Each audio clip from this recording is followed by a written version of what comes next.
Get ready for that for an entire campaign. Hello, children. Welcome to Dicey Decisions on Thursday night. We are the aforementioned Dicey Decisions. Welcome our new member, Ryan. Good friend of mine. We hang out all the time, and he's joined this campaign of mine. You all know Scott, our usual DM. We've got Brandy, man in the ones and twos back here. Got everything going for us. Miller, good guy, their kid. And then there's me, Justin. I'm the DM for the Ashen Hearth Conclave, which you'll learn all about here momentarily. I want to thank you for joining us on this journey.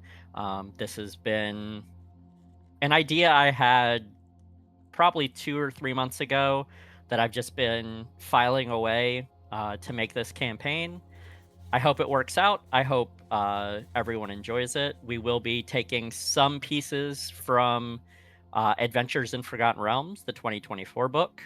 Our other streams, we have Monday night, Zeros to Heroes with Jack as the DM. Tuesday night, we have Wandering the Mist with Scott as the DM, and yours truly as an amazing player, carries the whole team, obviously. There's a Daggerheart campaign that I don't know when happens. It's intermittent.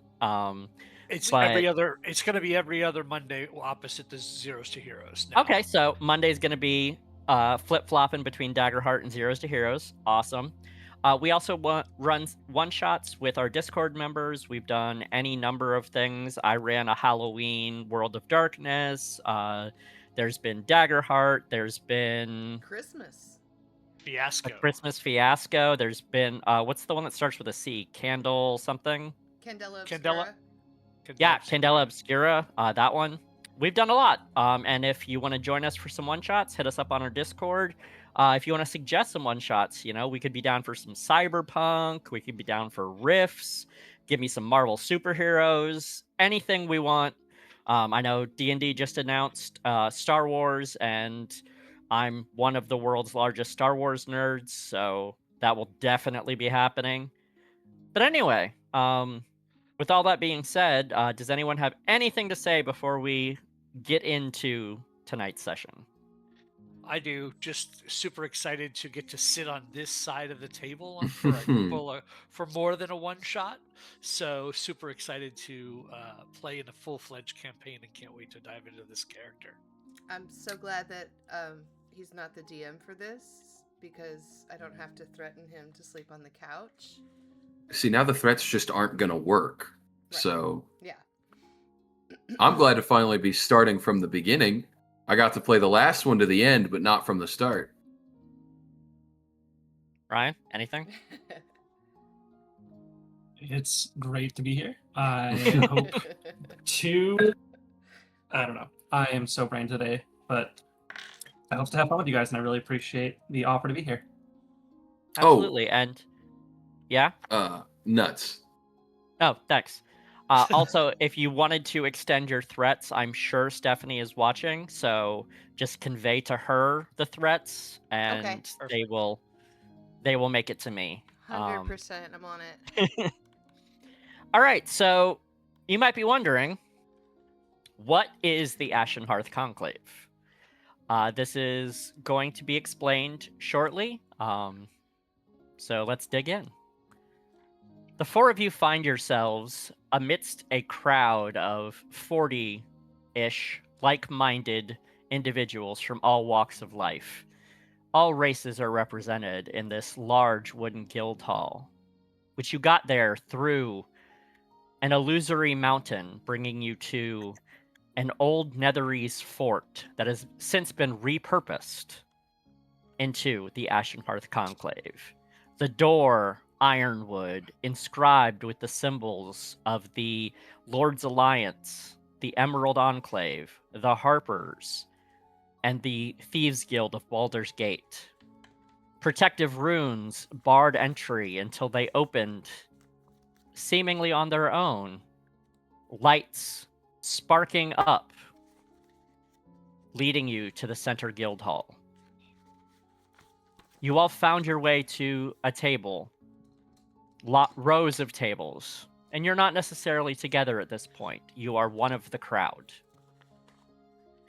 On the dais are 5 individuals. In the center is a older robed dwarf with white beard tangled into 4 braids, completely bald with a pipe sticking out of his mouth, wearing ink-stained robes. To his left is a elf in leaf motif leather armor, holding a staff with cascading brown hair. Also on that side is a human woman clad in full plate, gleaming with a deep blue cape. She stands, holding a greatsword, point down, smiling regally. On the opposite side of the dais is a young woman with a bright smile, shrewd eyes, dressed in commoner's clothes, one leg hooked over a chair, gently flicking a coin in the air and catching it. And on the end, a half-elf bard idly strumming an out-of-tune lute. He's paying attention, but only mildly. The dwarf stands and casts a spell. His voice rising to fill the entire chamber. Good morning. My name is Angus Abernathy, and I am the guildmaster here. Look into the flames before you, recruits. Look at what brought us to this hall tonight. For over a decade, Faerun has bled. We watched the abyssal rage of demon lords tear through the Underdark. We saw the skies darken as the cult of the dragon sought to unchain the Queen of Hell. We endured the shattering of the Ordning when giants rampaged across our lands, and we weathered the cruel madness of the princes of elemental evil. We felt the cold, withered touch of the death curse stealing life from the innocent. We saw entire cities dragged down into the fires of Avernus, and felt the desperate desperation of an eternal winter suffocating the far north. In every crisis, individual factions fought valiantly, yet endlessly divided. The Harpers, the Lord's Alliance, the Enclave, even the shadows of the guilds. We realized that standing alone meant watching the world burn, piece by piece. That is why the Ashen Hearth Conclave was born, not as a school for glory, but as a crucible.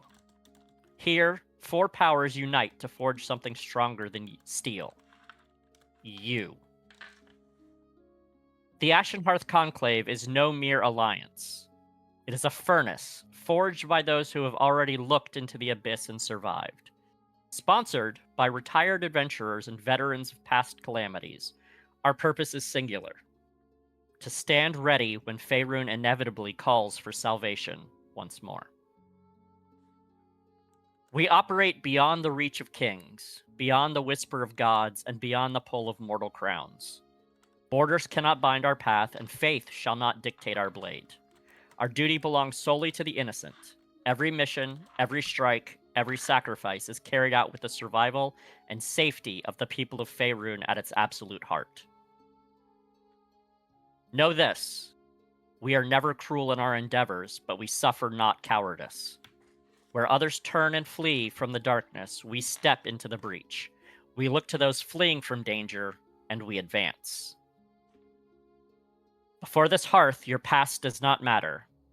Your nobility, your crimes, your debts, your origin. All of it ends tonight. Step forward, cast your token of your past life into the hearth fire, and leave your old identity to burn to ash. There's cheers and mutterings from the other people gathered around the guild hall. When the half-elf, stands, strumming his out-of-tune lute, and takes his place at the dais before Angus. Recruits! It is now time that I wish to record your past lives. Each of you will come forth. You will tell us of your life and the life you are leaving behind and why you were leaving that life behind in service of the people of Faerun. If, at this time, you no longer wish to take part in the Ashen Hearth Conclave, you may exit the door, and Sir Treble Burris will make sure that you are granted safe passage, and your memory will be modified to forget that this place exists. At that, about a third of the people stand and begin walking out. Do any of you wish to walk out? In that moment, a armor-clad individual stands and faces the door as those people are standing to leave and raises an elegant-looking spear and points it at some of the people walking past and goes, "Cowardice from each and every one of you. Be gone if you are meaning to leave." And he starts walking towards the front instead of the exit.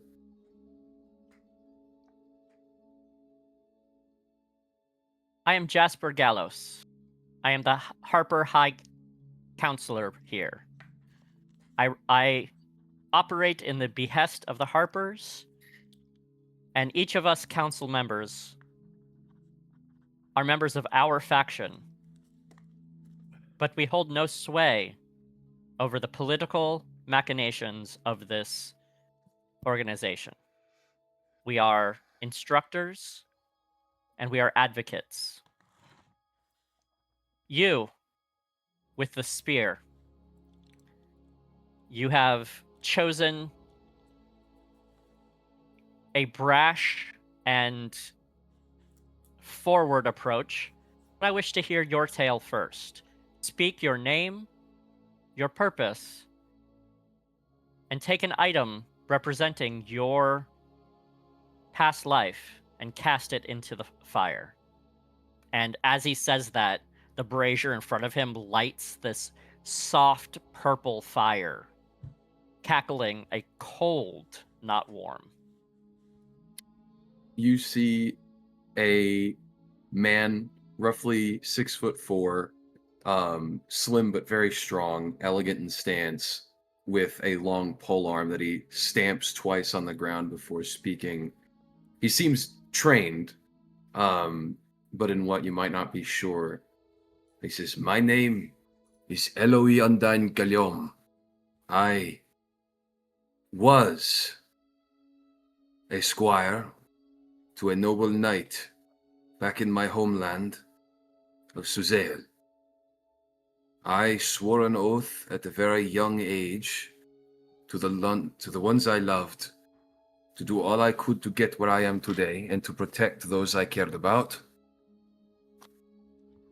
Unfortunately for me, I lost a lot. Too much to go back home. My mentor seemingly saw that, and so he sent me away. Told me to come here. So I have come. You wish to know why I seek to change, to fight for the people of this land? It is because it is the right thing to do. If I were to die holding this spear against the injustice of the cruel evils that slay the innocent of this world, then I would die not happy, but infuriated that I could not live a second longer to stab deeper into that heart." And he rips a purple amethyst draconic emblem from his chest and throws it into the fire. You hear it ricochet slightly off the metal inside the brazier. And for a brief moment, you see that the flames turn an orange color, and the warmth spreads slightly before going cold again. Jasper nods at you. Very well. Take your seat. Other people stand and give their introductions. And who would like to go next? Brywin, who has been sitting pretty close to the front, has been fidgeting ever since she heard Jasper start to strum his out-of-tune instrument, and wincing and kind of tilting her head every time something struck and the intonation was off. And she has been, that foot has just been bouncing. And she stands up. Me. I want to go. Can I go? Very well. Hi. What did you want to know? Why are you here? Who are you? And what are you giving up to serve the people? Oh, okay. Hi. I am Brywin Denore. I am from Waterdeep. And I am giving up a life of nothing. I am a child of a wealthy person, and I am giving up the potential for being married off into the hands of the unsavory. And I want to bring down those that would exploit people like me. Yeah, that's what I want to do. Cast your past life into the fire, Brywin. She has on her, it's tucked underneath her cloak, like she's trying to kind of hide it.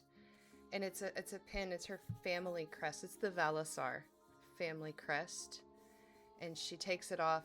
She takes it off with this look of, like, finally.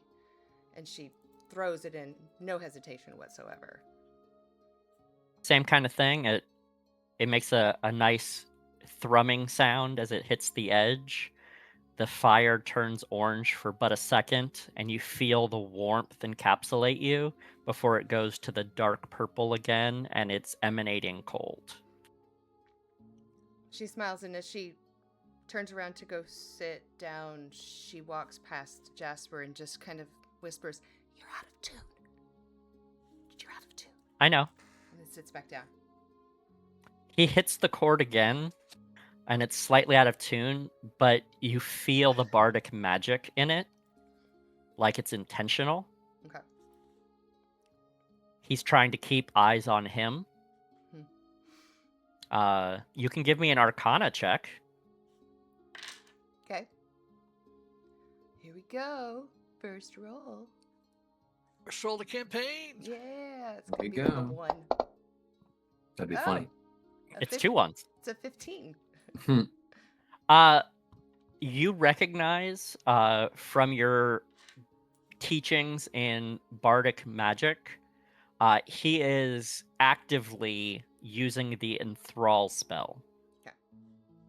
To get attention of as many people as he can and hold it. So she's gonna kind of just sit back down, and she's gonna look like she's very proud of herself. She's very proud of herself in a little bit of a juvenile way, but she stopped bouncing her leg.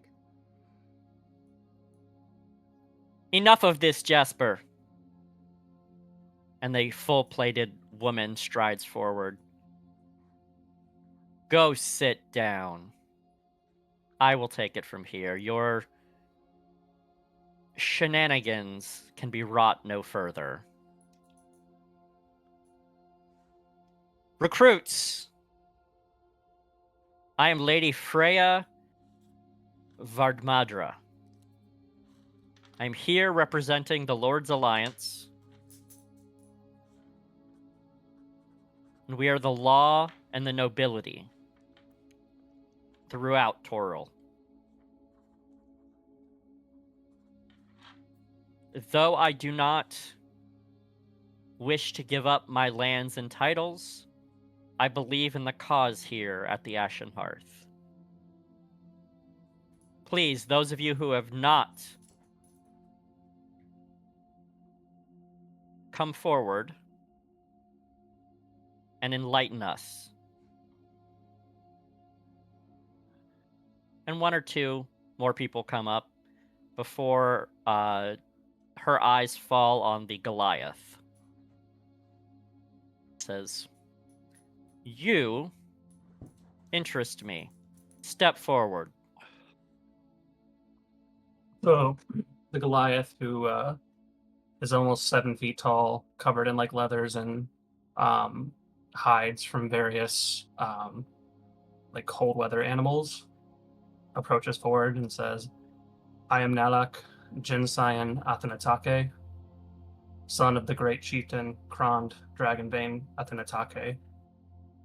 I come here to make a name and seek honor in the protection of those less fortunate, as my tribe teaches us to do." And then he just stands there awkwardly for a second, waiting to see if she has more information she wants from him. Do you wish to return to your tribe?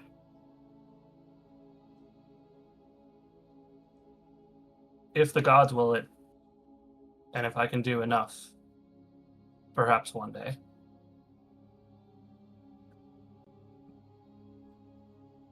In order to fully commit yourself to the goals here, you must cast your old life away. Are you willing to throw yourself into the hearth and be reborn? I will do what needs done. And then he grabs his necklace, which looked like very old family heirloom that represents his like place among like the ancestry of the chieftains of the tribe, and looks like it's like hundreds of years old, and just drops it into the fire. Fire swirls mildly as you drop it, embers shooting up. The warmth radiates before going cold once more. Many other people go before the very last person left is Orion. Orion steps up, and as he does, he pulls from his coat a bottle that is obviously stained with red wine on its exterior. He takes a swig, and as he does so, you could tell he is both trying to give off a sense of bravado as well as steel himself from the nerves that he actually is feeling. And he steps up and he says, "I don't rightly know if this is the right place for me. Mother always said I was special." And he kind of glares at a few people that chuckle at that. "I do know one thing. I can keep you safe. I can get you there. And more importantly, I can get you back." And he takes a swig and he chops the bottle in the fire. When the bottle hits the fire bursts out a bright orange and stays that way, radiating. The warmth fills the entire room as the last person casts off their past life. The fire slowly shrinks down to a bowl filled with ashes. And Angus stands, approaching the edge of the dais, says, "From distinct embers, a single flame. from broken paths and unbroken shield. We burn away the self to light the dark. Where civilization falters and shadows creep, we are the hearth. We as ash surrender, as fire we stand. That is the creed emblazoned into the hearts of all who sit before us. You may be wondering,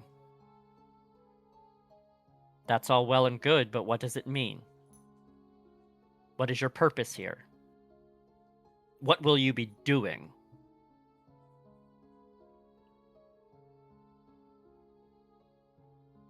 Well, you will be assessed based on your relative skills, and we will form adventuring bands that will coordinate together following a simple template.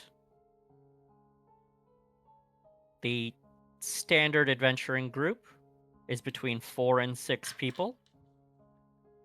Generally, to operate in such small, compact cells allows for faster movement and more coordinated operations. In each group, we will find some kind of divine spellcasting, some arcane spellcasting, proficiency with weaponry, and an abundance of skills. How that looks may be different for each group, but we will do our best to coordinate your skills and abilities so that you form a solidified team. That team will be deployed on contract missions throughout Faerun. You'll be operating under the banner of the Ashen Hearth, and you'll be rewarded as such. Before each mission, you will be provided provisions for that mission. Potions of healing will be given 2 per person per mission at the outset. And upon your return, you'll be rewarded from the vault of donated magical equipment, items, and wealth from adventurers past their prime. Do I have any questions before we move on and take the oath? There is sort of a sullen look under the sort of half helm, doesn't look very functional, that this man is wearing at the mention of heroes past their prime. And he looks up at the questioning and he sort of raises a gauntleted hand. We have a question. Proceed. How soon do we start? We will take the oath, and in the morning, we will begin training. After the oath, you will be interviewed through a paper questionnaire in which you will document your abilities, your proficiency with weaponry, any spellcasting you have become familiar with. Those will be collected, and your parties will be formed. Is that acceptable? Yes. I raise my hand. Another question, yes. What if we're not so good with our letter writing skills? Ooh, I can help you. I'll help you. Already we have collaboration. This is a good sign.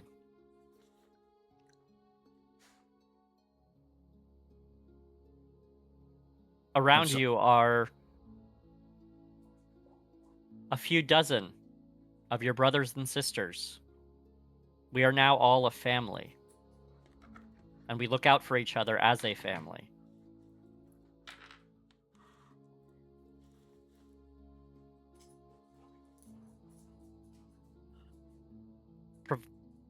Providing there's no yes, how can I help you?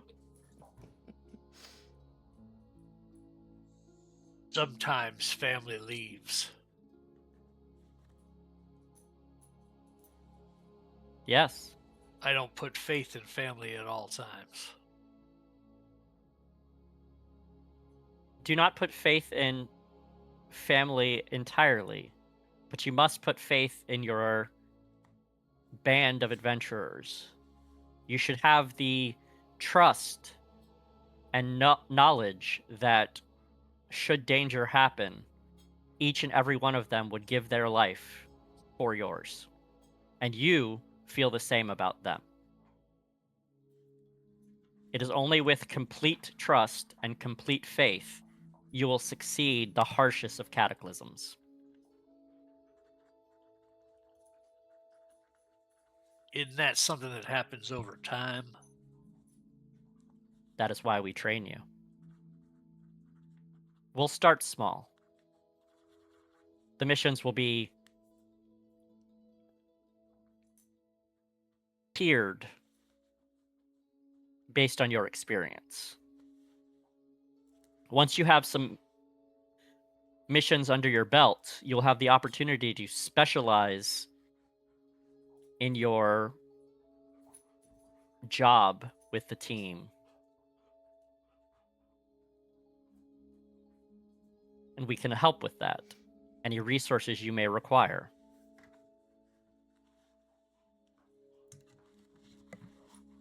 Above table, he's talking about choosing your archetype at level 3. Yeah. Because there's no real mechanic, like, there's no, like, fluff reason why you get that at level 3. You just get it. That's what I'm tying in is yeah. there's a reason. Mm-hmm. Makes sense. Provided there are no further questions, and you notice that the one flicking the coin just smirks and looks directly at Orion, please rise to take the oath. I'm already standing. Brywin jumps to her feet.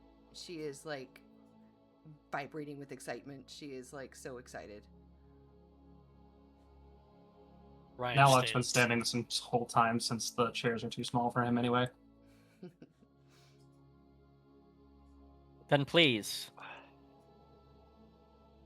you'll repeat the oath that comes in 3 parts.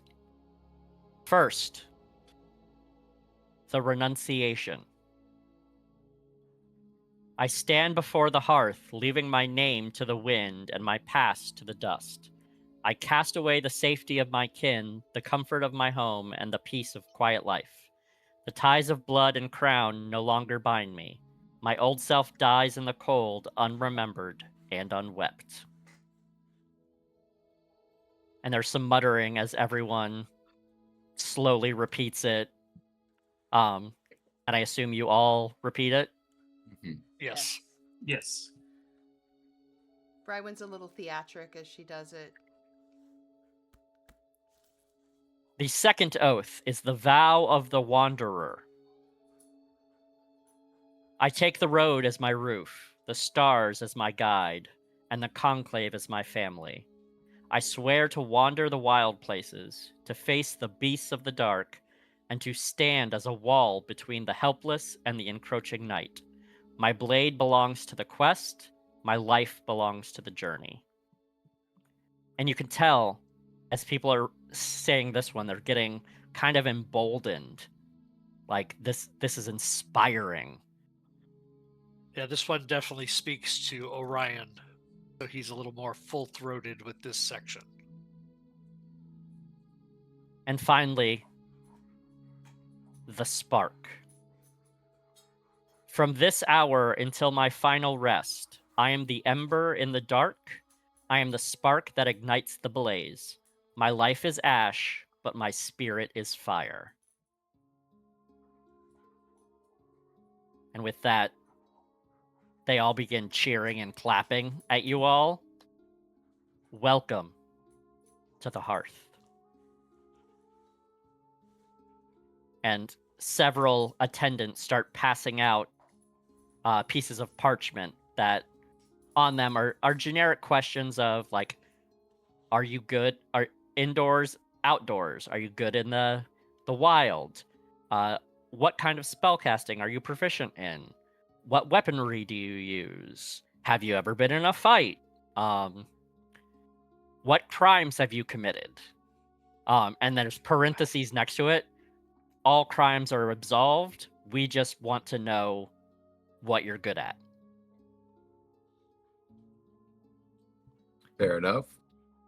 Do you I all make- fill out these forms truthfully? 100%. I make my way over to Brywin for assistance in writing. And she's ready. She's like already halfway filled this thing out by the time he gets there. Like she is just going for it. She's like, hold on 1 second. Just hang on real quick. And then she starts working on his after she finishes hers. I will finish very swiftly, and then approach with this piece of paper and go, there are not merely enough details on this list. It is shallow. How am I supposed to explain my exonerable deeds on such a small parchment? The woman in the leaf motif armor kneels down, holding her staff, reaches out for the paper. She can have it. She unfurls it. What would you say is something in particular, your specialty, that stands out on this paper? There is, if it talks of past deeds, there is the sort of noble seeking of knightlyhood, and his formal training since his very young youth in the arts of martial combat that he has been drilled with from a very young age. He's learned to speak and fight simultaneously. And this woman, Elvin, speaks with a very soft voice. And she looks at you, her emerald eyes have this very deep softness to them. They're very kind, and she says, well, and I'm going to butcher how to pronounce this, Elois? It's just Louis. Louis? Yeah. Well, Louis, what you have written here, while impressive, is full of pride. One thing you will need is someone to keep you humble. Whatever you write here is going to allow us to find those that perfectly balance. Pride, inherently, is never bad. But be careful. You will face obstacles that will hinder yourself and your confidence. Trust in yourself, but more importantly, trust in others that believe in you. And she looks at the paper once more and says, please sit at the front table. He taps his spear and marks his chest before going to sit at the table. She stands, and though she speaks very softly, her voice carries. Where is that Goliath? Ah, there you are. Are you completed with your paper? He says, and hands a paper that is surprisingly neatly written for a Goliath. I sense about you nature. Have you taken a druidic oath? I have. I have an oath to the sea and the storms, and all in between. A noble quest. I myself am a druid, though I spend my time under the guise of the moon. Tell me, what will I find on this paper that will endear me to you? I was blessed to be taught by a mighty Jinn in the ways of the druidic arts, and I hope to live up to the trust and effort he has put into training me.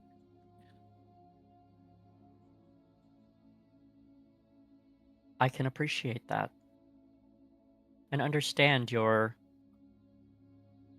feelings of belonging with your clan. I hope that that sense of belonging will find you here, and I too wish to take you under my wing. Please join the armored sentinel there at the front table, for I am to be your mentor as well. Nalek will bow before he walks over to the table and just stands off to the side of it rather than taking a seat. Now, and you see the other council members, other than the one flicking the coin who has not moved from the seat. Still has one leg, still flicking the coin, not moved. But the headmaster, Jasper the bard, the harper, the lady from the Lord's Alliance, they're all mingling about, looking at papers, forming groups. What is her name? Syndra. There it is. Syndra, who hasn't introduced herself yet, but will, steps very gently, walking up behind where Brynwyn and Orion are. Pardon me, may I ask you a question? Yeah, hold 1 second. Me. Wait. Okay, Orion, you were saying I want to get this right because you told me something and it was kind of bland. I want to make it really pop. Tell me one more time, and I'm trying very hard to take the answers he wants me to write and craft them into this tale, and I am frustrating him to death. I said I know how to fix sails. Okay, so all right, so you are proficient in the art of. It's not really art per se. It's more functional. It's. Let me think. She holds up a hand and says, "Please, you are a bundle of energy and a bright light in the world. May I speak with you directly?" Yes, me or him? You, my Me. dear. Okay. Yes. Hi. Hello. May I see your paper, please? Yes. I noticed that you spoke with Jasper regarding his instrument. I did. Are you a performer? I am. What is your chosen style of performance? Are you a speaker, a dancer? Ooh. No, I'm not a dancer. No, I'm not. I play the lyre. I sing. I play better than I sing. But I love to read. And I love to write. And I love to tell stories. So, in most cases, when adventuring parties reach a certain number, that is when one of your ilk join them. Bards typically are the sixth member of an adventuring party. They fill the party with their generality and their mirth. I can do a lot However, of things. I don't believe that the group I am putting together will reach 6 members, so I will make an exception. I do enjoy your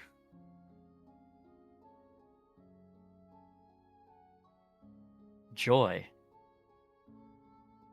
And I think you will provide much needed respite to a group. Therefore, I'm taking you under my wing as well.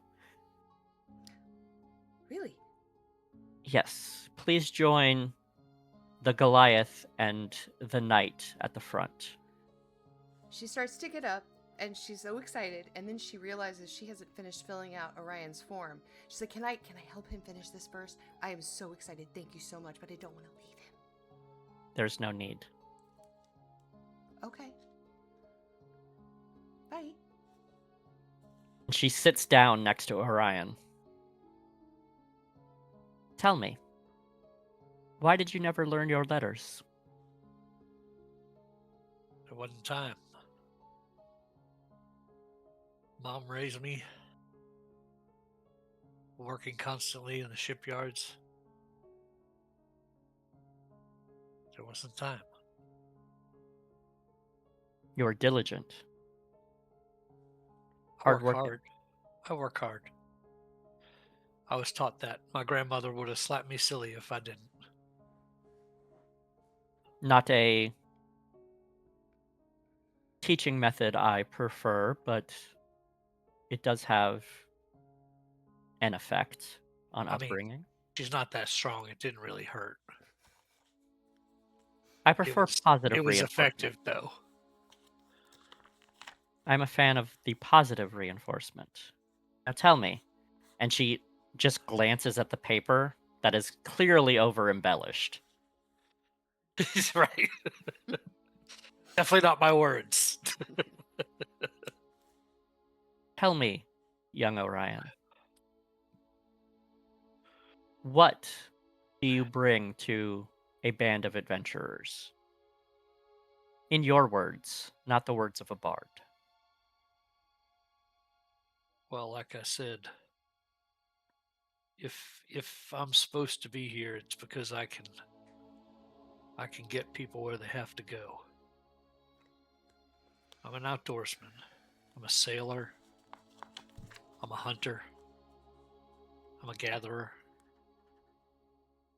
And I take care of who I have to get from one place to the next. And as he says this, his eyes glow. A golden glow. You can tell that he doesn't notice that. And if you are beset by bandits on your way to protect an orphanage that is going to be set ablaze, how would you handle that? Well, if I was lucky, I'd sneak up on the bandits and stop them before they got there.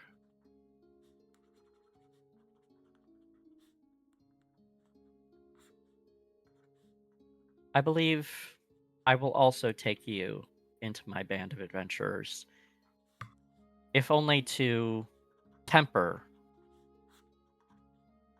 their enthusiasm with your pragmatic practicality.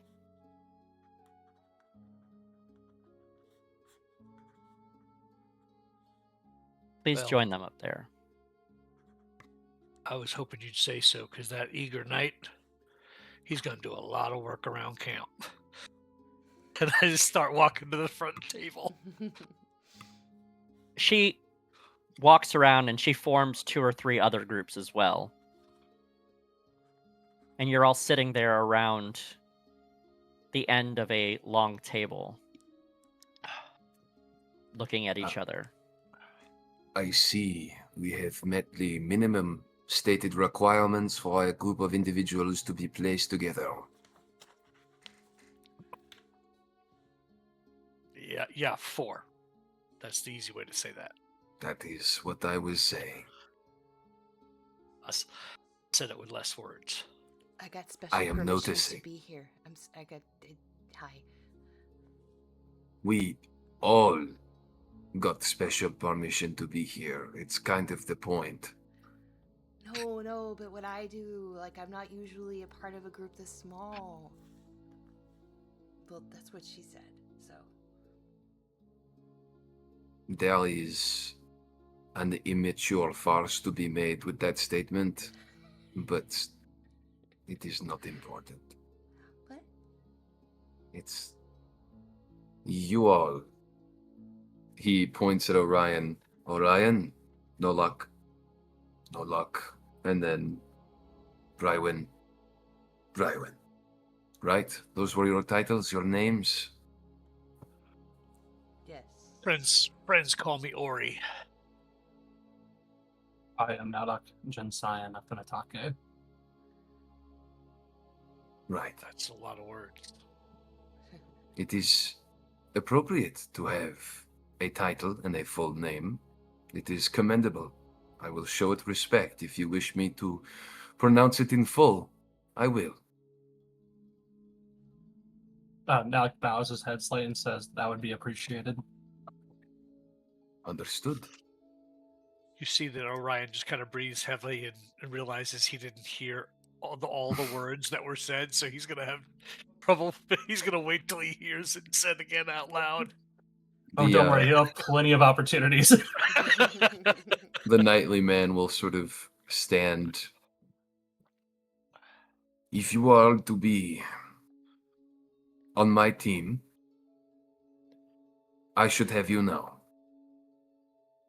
If we are to face whatever battles come forth, and I see any of you do anything less than sacrifice life and limb for the people of this great world we protect, I will cut you down myself. Oh dear. Remember the oath you swore. We are here for a reason, and with a purpose. You didn't walk out that door because you knew that, correct? Nadak nods and says, "If I do my job right, there will be no lives or limbs sacrificed." Now that is a mentality to keep. Brywin, Orion, Oh yes. keep up.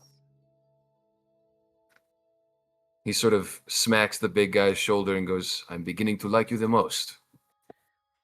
Orion says, I understand what you're trying to say, but please note that I'm about getting us places safely and getting us back. If that is your There is primary such a- function, There is such a thing as facing greater odds than we can handle. Sometimes the better part of valor is to flee. You made it sound like that's not an option. the truest valor is making sure there is no one else left to flee before your own. If there is but a single civilian in harm's way and we turn a foot behind ourselves, who are we? Fair.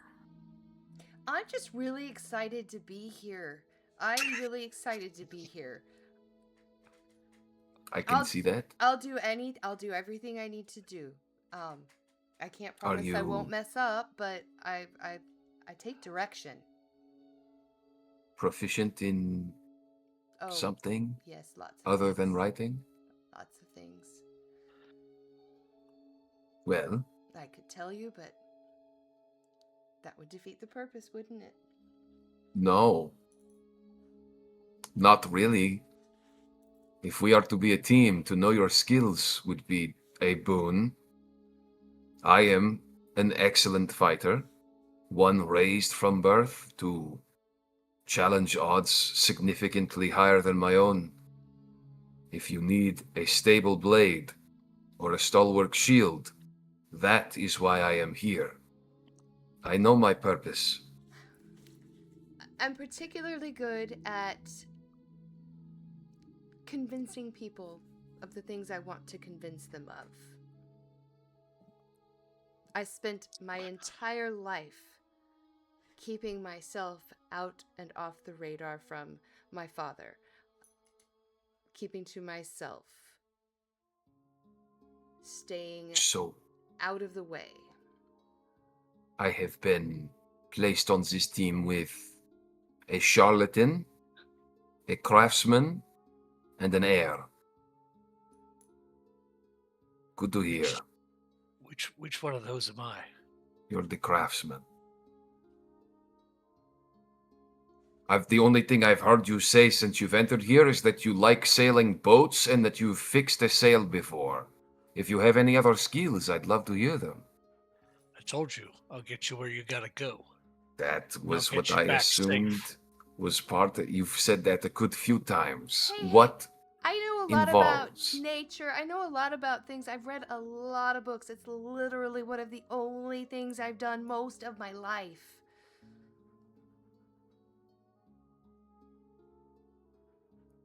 No comment. Alec will kind of like try to whisper, but it's not really a great whisper. Over to Orion, he's like, "If you are about sailboats, do you also follow?" Well, I'm so sorry, I lost the name. Valkur.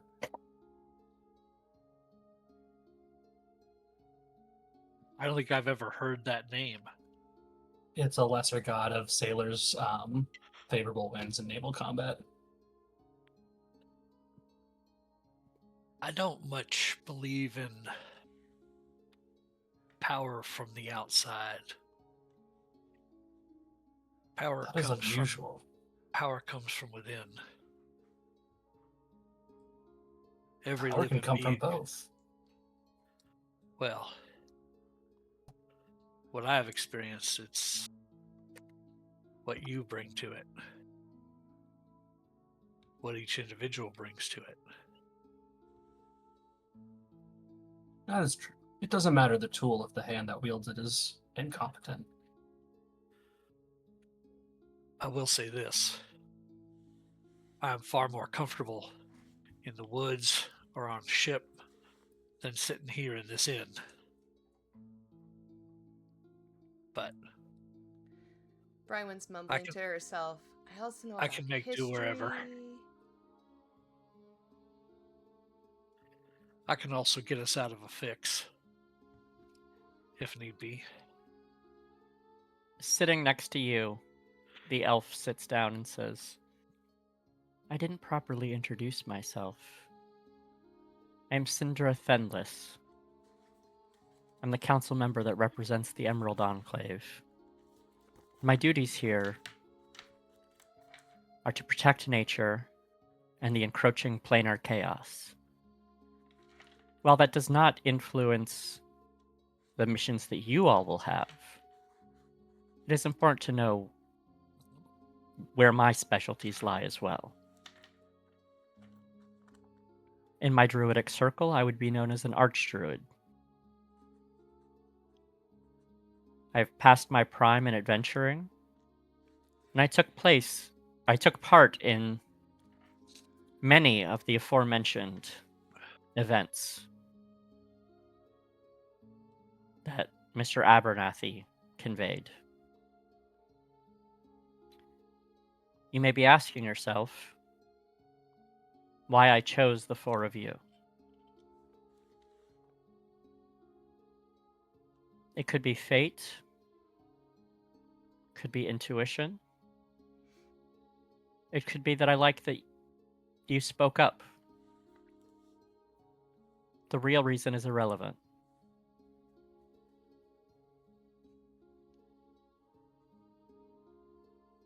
From here on out, this is your family. And I will be your grandmother that you can go to for advice or questions.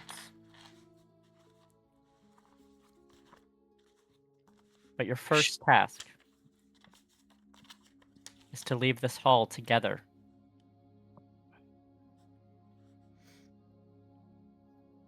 and make your way to your barracks on the 3rd floor. You have barrack 309. And when I say barracks, it's a poor term. It is more a living space, a suite, than it is bunk beds in a dusty cellar. You each have a private room, a common living space. Any questions? Does she have a symbol of the Emerald Conclave on her? Yes. So I point to it and I say, I had a mentor for that symbol. He's the one sent me here. I'm glad to know it.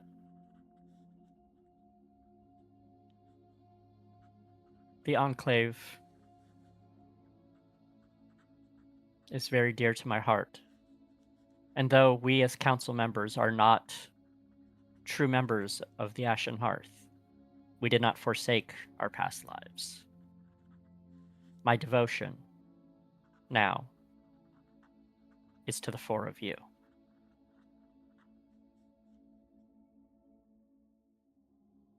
Well, You may want to come up with a team name. She smiles and then wild shapes into a house cat and bounds off. that feels like a rather informal way to end a conversation. If you want, I Team could name. speak to her. What? No, If No, you it's want, I just- could still speak to her. it's okay. We're good. I Don't worry. sometimes can do that. I sometimes can speak with animals. That is so cool. That is so awesome. Thanks. Okay. The Now it cat just- turns its emerald eyes, looking at you and says, "A druid in wild shape can continue to speak."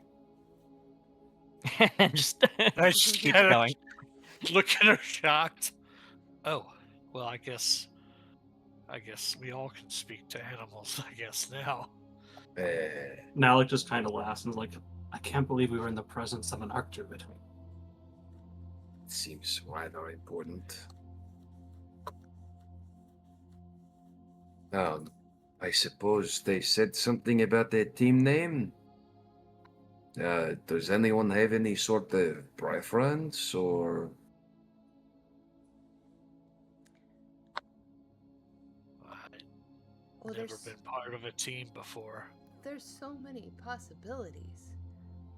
The I, Avengers, X-Men, X-Force, in my X Factor, Excalibur. training under my mentor, I learned that a team name has one of 2 ways of coming to be. It is either given, which ours was not, or comes up after some time. I look around and I'm like, are we being asked for this now, or do we have like a night to think about it? The cat is gone. There's no Malik speaks up. He's like, as I was trained, when a team works together toward a goal, we are called a circle. And they put an emphasis on us being family, and they also call themselves Ashen Hearth Conclave. And a hearth is a symbol of a family. We could be called the Circle of Hearth. Circle of the Earth. That is not bad. Although it does put emphasis on us being the shit. But I like that mindset, and I like where your head is at, so I'm not- good for it. Is it The specific? Circle of the Earth. The. Oh, we're going to be the circle of the earth, and if anyone is on top, then we will surely and swiftly outdo them. The golden circle. Nope, now you're doing too much. I like golden. To Why- Louis' no. point, maybe the golden is something we might earn for ourselves later. I do There you agree go. with earning a stronger name and title. I think Circle of the Hearth is good for now. We can. It'll. We'll grow. We'll get there. Let's not get too excited very quickly. That is the number one way to get ourselves, how you say, deep in this shit. Well, we did it. Good job. We have come up with a name. Circle of the Earth. The Circle of the Earth. Very good. I'm going to my room. I whisper to Brywin. I said, "Is he saying Hearth or Earth?" I'm not sure. Me neither. Gonna take some getting used to that accent. I think so. And I'm going to turn and I'm going to say something to Louis in Draconic. Does he understand me? Yeah. I'm going to say, why are you so bossy? I'm sorry? You are asking why I am bossy? We're all in this together. I don't think you like me very much. I don't think I have commanded you to do anything. Nor have I scolded you. I think you need to redefine what you find as bossy, noble girl. Louis, you don't speak Draconic. Oh, forget any of that. I thought I did. You're Dragonborn. I said you did. I think I get that at 3rd level is what I'm thinking of because of the subclass I'm going to take, which is where I got that confused. He's a human. Oh, Oops. Yeah, no, I'm a dude. okay. Why did you just say that? I caught some of it. What were you saying? Never mind. Now I'll just say she called you bossy. And then I say everything I just said.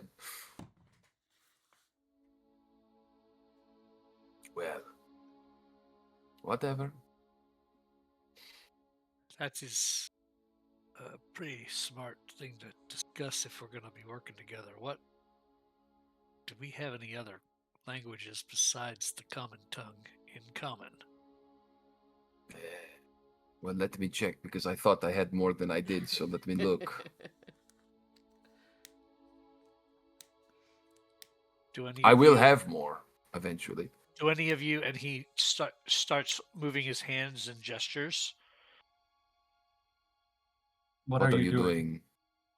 I know what you're doing, but I don't know it. I am speaking with symbols.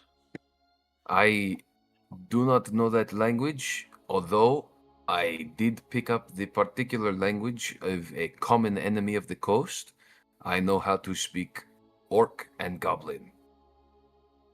Alec just tilts his head to the side as he stares at Orion. It's like, that doesn't seem very useful at night. It is particularly difficult in the dark, yes. However, my mother could not. She was deaf and could not speak, so this is how we communicated. And he's doing it naturally as he's speaking common. Well, perhaps this is something we will learn. You can perhaps teach us how to work our hands in the way you do to communicate, so if we ever find ourselves in the presence of a foe who does not speak in hands, we can outdo them. As soon as you say that, he signs and does it same sign repeatedly. That means stop. Stop? Stop. And I just do it as many times as possible to try to teach them the sign for stop. And Alex scratches at his beard and is like, learning a few of these might be helpful if we're trying to be quiet around enemies. That is a good thought. Brywin is doing that right along with you. She is transfixed by your hands. She's trying to soak it up. Is it? Do you pull it back or is it over the top first? She's gonna go, no. Here's what I think it is. Let me show you. And then she looks up. She goes, well, I speak Draconic, and I guess no one else does. Does anyone speak Elfish? I answer responded you to in you spoke in Draconic. I answer you in Elvish. So, Oh, two of that's you right, know you do, Draconic, yeah. two of you know Elvish, everyone knows Common. I speak Orc and Goblin. Any other unique curveballs we want to throw? I can speak Giant. That's a good one. Especially with that calamity all that while ago. It's good to have that sort of information on hand. Wait, I need to clarify something. Everybody keeps talking about this. That was real? Yes. That happened. How old are you? I'm 22, thank you. One moment, pulling up the timeline. You would have been like 10 when it happened. Yeah, Say something it's like that. 1501 now. You said it was 1502. You're right, 1502.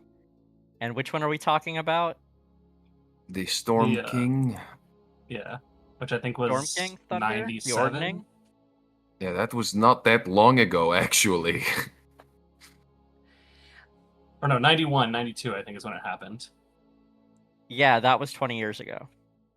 21 years ago.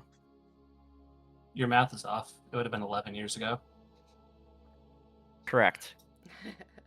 I was a teenage boy when the Storm King's thunder rained in the skies. Yeah, I thought That it was around the time that I was being sent off to apprentice under a Jen. I don't think I explained myself completely. I don't think anyone understands. I never left my home for 20 Where is your home? Waterdeep. There have been some things that have happened in your home. In my home. Never left. You have never left your house? No. No. That Oh, shit. My now it father. starts looking around for her parents. I just want to call out Wizards of the Coast because 1491 was a really bad year. Really fucking Yeah. bad year. Not a Storm King's good Thunder, time. Lost Mine of Phandelver, Dragons of Stormwreck Isle, Princes of the Apocalypse, Curse of Strahd, and Tomb of Annihilation. 6 world-ending cataclysms. Technically, the Curse of Strahd wasn't on this plane. Correct. So we'll say 5. It was plane adjacent. It could have become a problem. It could have become a problem, yes. Thankfully, some weirdos just jumped in there after they got tricked, so... And Hopefully it hopefully went well. didn't eat anything To be fair, suspicious. my house is very big. Very, How big is your house? very big. My father is a very wealthy merchant. And I'm the youngest of 11 girls. Okay. And he kept us hidden away because he used us as bartering chips with the high-profile criminals and other wealthy traders. He would trade us off as for wives, and I was the youngest, so I hadn't been traded yet, which is why I left. We should tell them that. That sounds horrible. That is why- awful. That's why I'm here. We should go arrest We your should- father. We should not tell them, no, that she could be hunted right now. We Ah, must protect her yes. from her family. Yes. We should keep her secret. I Then did. what are Filing we to that do? away. I did.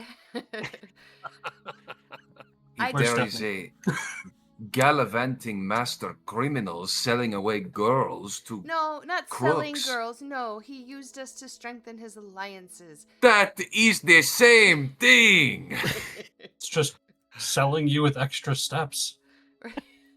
I don't know if you didn't pick up on that, and it might be guised in your sort of everyday thought process from a young age, but you...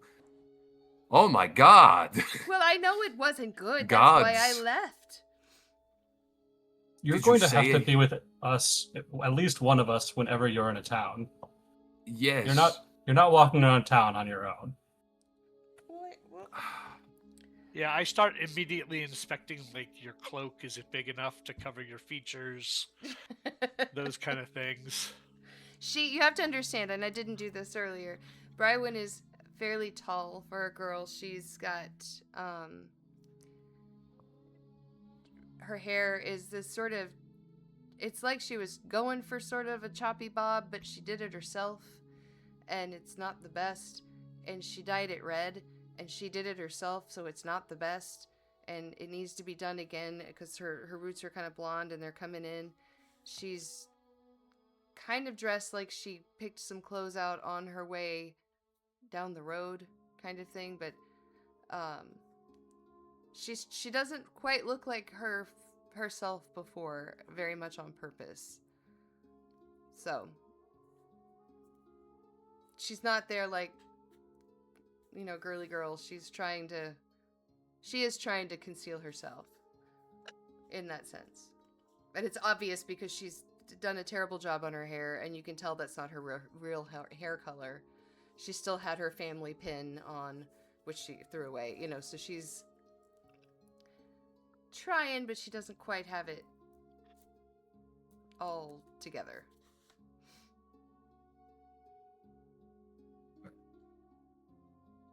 Perhaps we plan to tell our Council of the Hearth at some point. I feel as though maybe we do not have the skill now. I think we have the skill now, but I have clearly been outvoted. This is still an important thing that needs to be handled. You have to understand. He can't know that anybody knows, or things will happen to my sisters. It's a delicate matter. Right. It will be handled when the time is right. That is my plan. And when you think the time is right, you tell us, and it will be handled. That is my plan. I struggle to restrain my spear. I wish to put it to his throat. I hope you understand. I will help you. Wonderful. When the time is right. We came up with our team name. We came up with the... No. Malik just says, you don't have to worry about your father anymore. We're your new family now. She grins. Don't we have rooms? Don't we have a room to go to? I want to see it. Yes. Well, each of us has our own room, as stated by our master there, so perhaps there is something to check. Barracks 309, I believe she said. 3rd floor? Is that how it works? That's what I thought what she said. She did. It's floor 3, Barrack 09. It's a different building or same building? It's all one giant, fort. But to leave this guild hall, you have to go out a singular gate. We are supposed to leave together. Oh, yes. I will start walking at the front of the pack. And I will wait for the other two to go before me, and I will take the rear. I will follow. I will... Yeah. I'll follow Louis. So you get to the door, and you open it. And as the four of you step out, standing to the side of the door is the smiling woman with the coin still being flicked. Looks like we have our first volunteers. Volunteers for what? Your first mission. And we have not even seen our chambers yet. No Missions time like come the at any present. time. Please explain. First, an introduction. I am Ashlyn, but you can call me the Smile. I represent various organizations and the underbellies of many cities. We have a vested interest in keeping the populace alive. No people, no one to swindle, nothing to steal. That is our purpose here. It may not be out of benevolence, but necessity. I'm sure you can appreciate that. And if not, it doesn't matter. You surely speak true, as you are with the other leading members of the Hearth. I believe in the mission. I believe in the people of this world. And I will not steer you wrong. And I will protect the people. But first, we need to put your money where your mouth is. Those skills you wrote down. It's time to put them to the test. I would gladly do so. The smile. A brute can swing a sword, but a true Conclave operative knows how to control a room. Inside the chamber, you'll have a simulated royal gala. You have 10 minutes. Someone in that room is going to assassinate the king. If you cause a panic, you fail. If the king dies, you fail. Stop the blade, or warn the crown, quietly. And she points you across the way to a large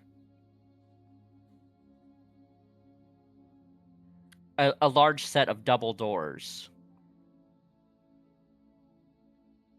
Well, follow. And he starts marching. As I'm headed towards the double doors, I'm trying to see if there's any other entryways inside beside the double doors. There's the double doors, and there's rooms next to it. They're kind of far off. You figure that if it's hosting a simulated gala, this is probably a ballroom of some kind. Of course, there are servants' entrances in most rooms. You could get around that way. But you have 10 minutes. So the opportunity for reconnaissance is there, but very limited. I'm just trying to make a mental note of other entryways into the room we're going in with the double doors. If I can tell from the exterior. You can't really see anything directly from out here. Brywin, as we are walking, you said you are a noble, yes? Sort A of, scribe yes. of some kind? Yes. My father had Perhaps you will have some sway in speaking with the king. We can approach as a unit, a guard, inform them of what is to come if we can get close enough. But we can't Then stand vigil. But we can't cause a panic. If we go and That ask... we will not cause a panic. We will speak discreetly to the guard, get up the chain, communicate what is wrong, what we know, the information we have. The first thing we need to do is walk in the room and take a look around. I agree. And that is why I open the doors. Inside, Go ahead. Sorry. the sounds of music, clinking glasses, and dancing are within. Several masquerade-covered individuals, masquerade mask-covered individuals, are dancing to the tune of a harp. At the front of the room sits the captain of the guard, Cerberus, with a tin crown kind of lazily put on his head, and he's sitting there looking bored. There's a patrol of 4 guards around him, and there are servants. In total, by your quick scan, there are roughly 20 people inside of this room. Right. Let us approach. Before we talk to anybody, Brywin would like to kind of scan the room and see if there's anybody that looks out of place. Sure. Give me a perception check.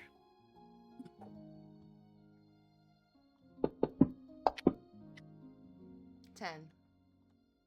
You scan the room, seeing lots of masked faces, lots of drinking. The guards are all on a standard patrol. Nothing stands out immediately to you. Okay. Nalek will be looking around to see if he can see anyone who looks like, if he can't see their face, if their body language is looking like they're focusing more on the king than others, or it seems like they might be trying to get closer to the king. than they Sure, need give me to. an insight check. Oh, if I can click the right button. 17. As you take in the room, you note many people in brightly colored masks, drinking, dancing, carousing, except for one. One has never touched their drink and is looking directly at the king. Malik will try to like bend down and whisper and like indicate for the rest of the party to get in close, and he'll nod in the direction of that person and say, that person is not participating like the others, and they seem to be focused on the king. Allow us to make our way. I'll While start you- approaching. While you all are kind of singling that other person out, I'm going to take a special look at the 4 guards. And Okay. see if I notice anything in particular about their physicality, demeanors. Are they all doing what I would expect guards to do? Are any one of them acting any different than the other 3?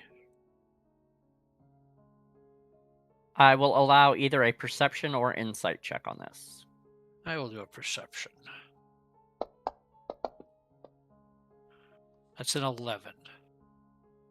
So you watch the guards go about their very standard kind of a square patrol around the king, but you don't really see anything off. Brywin is going to make a, see where the king is. She's going to confidently walk in that direction, and she's going to pick up a glass of whatever beverage, champagne, whatever they have, and very, as if it's second nature, and she's just going to walk up to where the king is. Is she able to approach him, or do the guards stop her? The guards will not let you approach directly. Okay. She would like to, whatever guard she's closest to, see if he'll let her play for the king.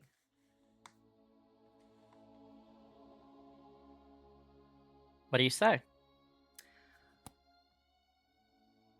I'm new here, and I have the best song I have been rehearsing all day, and I would love to play it for the king.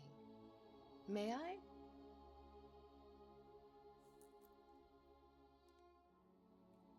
We have a harpist currently playing. When this set is over, you may play. It'll be over in 15 minutes. Oh, but I have to leave. It's just I'm a sure quick you do. It's just a quick song. Just a quick song, and it's not a harp. It's a lyre. They're complimentary, you know. If you If- wish to do accompaniment, you may join the harpist on the far side of the room. Well, then that defeats the whole purpose. This is special for the king.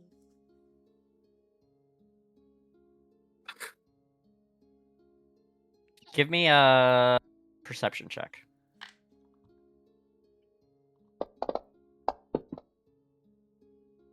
$17? Behind the king in the far side of the room, you see the smile just subtly shake her head. Louis approaches the shady-looking figure that was pointed out by his Mhm. large friend and will casually but sternly walk up to them as if a guard would, and say, "Not enjoying the festivities?" I find these grand gatherings so predictable. Everyone is so focused on the king. Nobody ever pays attention to what's happening right beside them. I look beside the king when they say that. Give me a perception check. I'm not the guy to do it, but I could get lucky. Let's see. You said the word look. Yeah. It's going to be a -1. I will look with my muscles. 17. Yes. As I pick up on that clue. So, looking up at the guards and kind of pacing out with your soldiery background, Mhm. your squire background, you note that there's like a 10-second gap in their patrol right near the king's wine steward. Okay. Like if the wine steward were to make a move, there is a gap in that patrol that he could slip through quickly. Correct. Then he will nod at this individual and then just start walking in that direction. Like all three of you, without him saying a word, just watch him pivot 90 degrees and just start forward march. As he does that, Brywin has the lyre out, and she starts playing accompaniment along with the harp, and just strolling and playing, trying to draw eyes in other directions. Give me a performance check. That's right, I accounted for this in this. Natural 20. Yes. Nice! Distracted. Your performance overtakes the harpist, who pauses to listen to your performance. And the eyes slowly shift towards you. The guards maintain their patrols, but more people are paying attention to you than not. Malik's going to look to see if there's anyone who isn't paying attention to her. Of course. Louis is still on his march toward the steward. And was Malik close enough to hear what the quote-unquote shady individual had said to Louis? If you would have gone with him, yes. I think I would have stayed closer to like the entryway and just tried to watch the room, so no. Do I Give see me a anyone perception who's... check. Okay. I didn't want to roll until you said it. I can get that. 16. There's, other than the guards who are not paying attention, of the 15 nobles, 5 of them, including the quote-unquote shady one, are not actively engaged in their performance.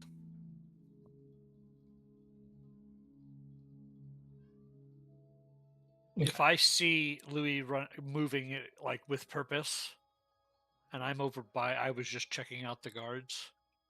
If I see Louis moving with purpose, I'm going to try to position myself, try to figure out who he's headed towards, and I'm trying to get behind that person. I'm trying to put that person between me and Louis. Okay. Give me a stealth check. Sure. That's a 10. So as you start going around this individual who you've made out as the wine steward, one of the guards says, "Nope," and points you back. It's Oh, when I'm sorry. Louis will walk up and place a hand on the shoulder of Orion and say, "You are the local guard of the king, yes?" Me? "No, I am talking to the guard in front of you. Yes, we are guarding the king. I have reason to believe, beyond shadow of a doubt, that the steward plans to do an inactionable attempt on the king's life.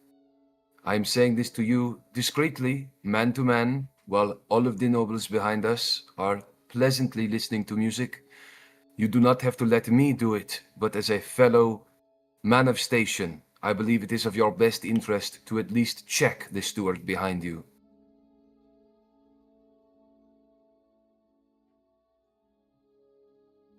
The What he guard said. tilts his head slightly and continues his patrol. The wine steward looks over at you and says, Pardon me, traveler. Mind the trays, please.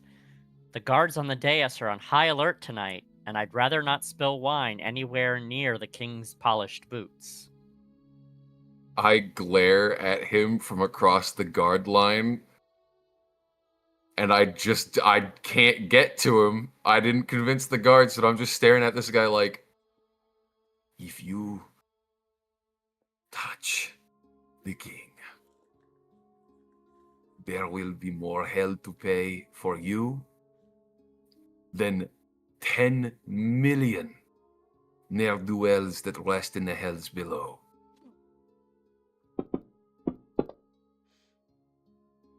Oof.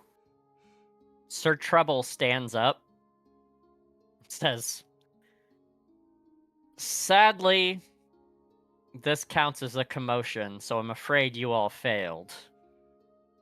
You had to get me the notice discreetly, and you told it to my guards. And it wasn't the wine steward.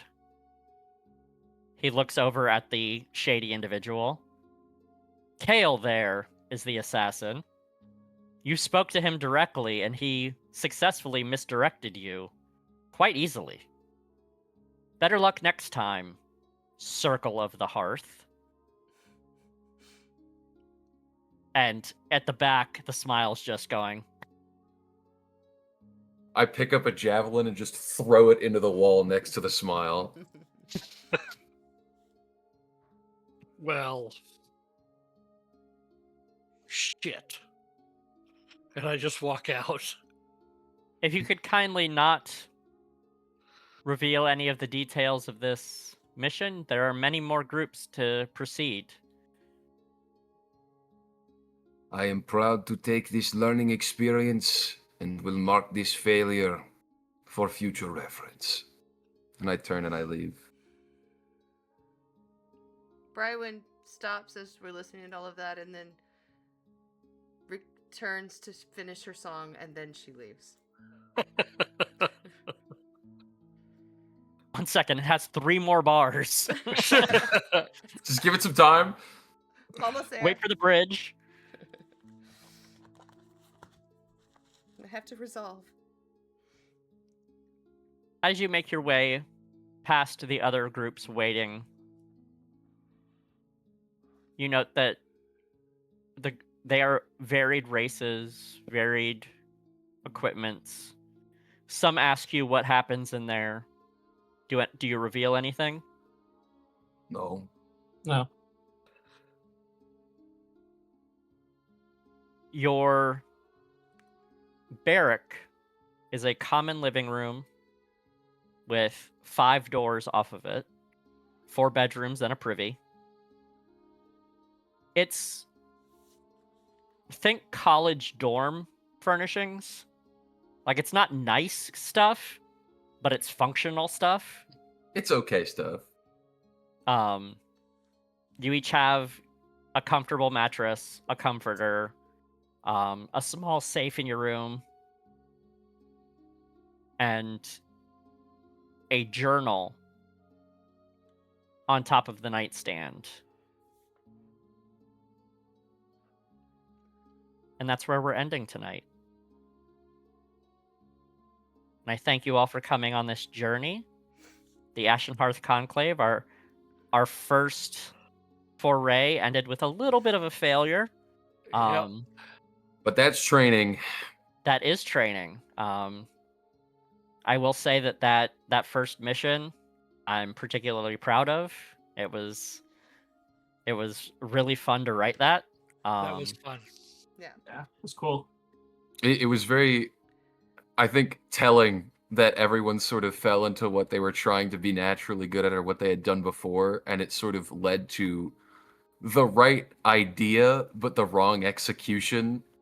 The soldier took orders too well, the bard played too well, the observant and watchful druid observed and saw too much, and it became distracting, and the skillful expert attempted to, well, I guess couldn't get past the guards, but you know what I mean. It was fun to watch it all play into itself to a negative effect, I think. The part that I'm sad that you guys missed out on was how the assassination was going to happen. If you would have talked to a few more people, they would have pointed out that the chandelier was attached to a rusty winch, that if it took a nice tug, the chandelier would fall. My next thing that I didn't get to because I was following Miller's lead was to look up. Yep. Chandelier my right next above. The next thing You I would've- was going to ask was if there was any like dust or what food was like in front of the king, Uh-huh. I was just because trying I was going to to start. Oh, go ahead. I was going to start casting elementalism to like spell out danger and like the shady individual and like any fine particulates that were around the king. So the ways to succeed on that, you could have correctly identified them and taken them out with non-lethal combat. If you would have done any lethal damage, you would have failed. The reason that there was a gap for the wine steward is because you could get the wine steward to discreetly talk to the king. That 10-second gap was for you to talk to the wine steward. My whole intention in doing the song was I was trying to see who I could distract, and that might, where like you'd be able to see who was paying more attention to the king than to the music. It did kind of work because the shady guy didn't turn to look at you. Yep, and it did give you the 5 people you could have talked to with information. And don't get it twisted. Everyone played their role perfectly except for Louis, who fucking biffed it. I think Louis did. Yeah. Yes. Like, It's you were very true in to your character. character. Yes. So, can't really complain about that. Not at all. Well, thank you all for joining us on this initial adventure. I had a lot of fun. I hope to expand our horizons. I will say, just for the player's knowledge, you will have practice missions through first level, and then Okay. when you level up, you'll get your first real mission. Nice. I'm going to aim for 3-ish sessions between levels, just because that'll keep the pace going. That also depends on where we are at in a mission. You won't level up between missions. I'm making this...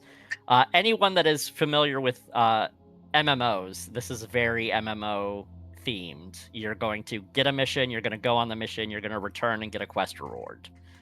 Very simple, very straightforward kind of thing. It'll allow me to chain together seemingly unrelated plots until you get to higher level where I can have an overarching plot. But thank you for watching over on our Twitch. Please join us in Discord. Tell me how much you love me or hate me. I'm fine with that. There's no such thing as bad publicity. Join us on Monday for Daggerheart and Zeros to Heroes switching off. Join us on Tuesday for Wandering the Mists, where we're probably going to get eaten by something.